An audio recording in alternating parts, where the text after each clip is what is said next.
आपने कहा कि पार्टी टूट जाएगी, अभी देखिए कि रेखा गुप्ता जी ने शपथ ली है सीएम के पद पर और राहें आसान नहीं होंगी क्योंकि अभी तक जो बीजेपी अपना जीत का प्रचंड चलाती आ रही है और 27 साल के बाद दिल्ली में भी बीजेपी ने जो वापसी की है, लेकिन अब आगे के लिए अगर दिल्ली में जितना भी मैनिफेस्टो में बात कही गई है अगर वो नहीं की गई तो बहुत चैलेंजिंग हो जाएगा। तो आप कैसा देखते हैं इस चीज को? देखो, पहली बात तो जो है ना, ये 50 वर्ष का नाम ले रहे थे केजरीवाल, 50 साल तक हम राज करें। मैं कह रहा हूँ आज की डेट अपने उसमें लिख लेना, कैमरा ऑन बोल रहा हूँ, 50 दिन के अंदर जो है ना इसकी पार्टी भस्म हो जाएगी, पंजाब से भी और दिल्ली से भी। पंजाब से कैसे? पंजाब से भी भस्म हो जाएगी क्योंकि वो अपनी किसी ना किसी पार्टी में चले जाएगा भगवत मान। अच्छा। अपने एमएलए उठा के किसी ना किसी आज की डेट नोट कर लो, 50 दिन के अंदर भस्म हो जाएगी पार्टी। और जो बाकी आप बोलते हो भारतीय जनता पार्टी की गारंटी है और मोदी जी की गारंटी है, सारे जितने मैन्युफैक्चर के अंदर जो सारे वादे किए पूरे होंगे, वो पूरे होंगे। लोगों को डर है कि जितने भी फ्री की चीजें थी, लाइट फ्री थी, ये चीजें थी, तो वो कहीं हमसे छिन ना जाए, कुछ ऐसा है? नहीं, ऐसा नहीं है, ऐसा तो करेगा नहीं तो फिर 50 साल के लिए चला जाएगा ये, ऐसा तो करेंगे नहीं है, क्योंकि इनको पता है कि जो हम ये भी तो दिया ना 2100 की जगह 2500।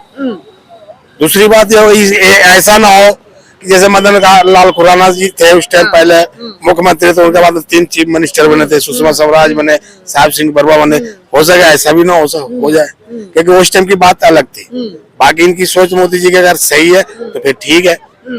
मोदी जी की सोच को देख के 27 साल के बाद जिस तरह से बीजेपी ने वापसी की और रेखा गुप्ता को सीएम पद पर पहली महिला बीजेपी की तरफ से कोई सीएम है, तो इस चीज को आप कैसे देखते हैं? बहुत बहुत मुबारक है, नई सरकार बनी है दिल्ली में 27 साल बाद जी। और लोगों को बड़ी उम्मीद है। हाँ।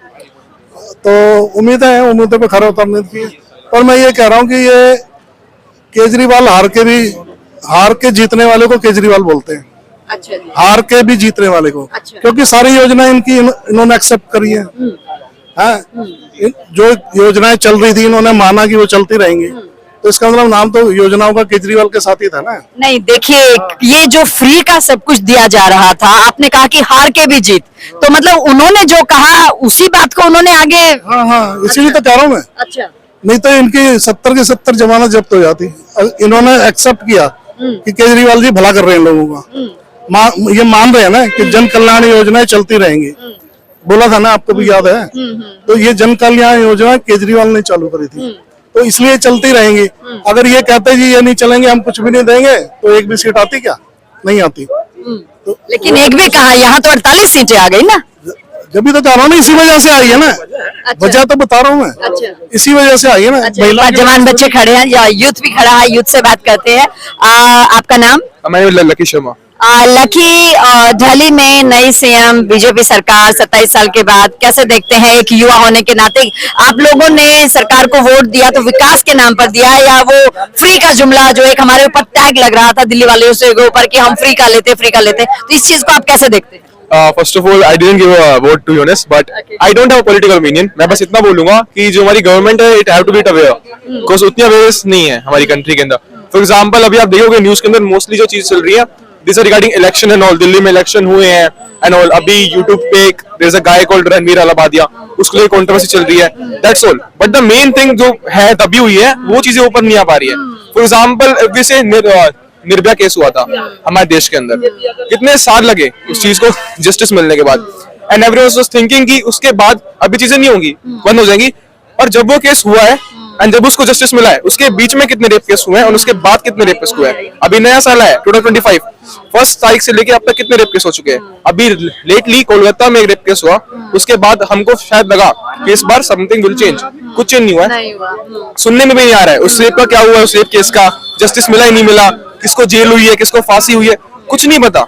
एंड अगर पकड़े भी जाएंगे उसका क्या होगा, फैक्ट क्या होगा, कुछ साल तक उसका केस चलता रहेगा, तारीख पे तारीख, दैट्स ऑल। बस लोगों का टाइम वेस्ट होता है, जस्टिस नहीं मिल पाता है। यानी कि उसके तरफ भी सरकार को गौर करना चाहिए, युवा की उसी पे नहीं रहना चाहिए, जो इन्फ्लुएंसिंग जो न्यूज है उस पर रहना चाहिए, जो मेन हो रहा है सरकार उस पर भी देखना चाहिए ना। बाकी जब वो लोग गौर नहीं करते। और रणवीर अलाहाबादी वाली कंट्रोवर्सी उसको लेके बहुत हाइप बन रखी है, सुप्रीम कोर्ट तक बात पहुंच गई, ये वो ऐसे वैसे। बट जो मेन जो प्रॉब्लम है वो नहीं दिखाएंगे, जो होता है ना कि इन्फ्लुएंस करती चीजों को या इन्फ्लुएंसर्स होते हैं उनको दिखाना उनका मेन है। the main thing is हम तक बात पहुंच ही नहीं पाती है. For example, last year मेरे को कुछ मिला था कि मणिपुर में हो क्या रहा है. मैं चिल था.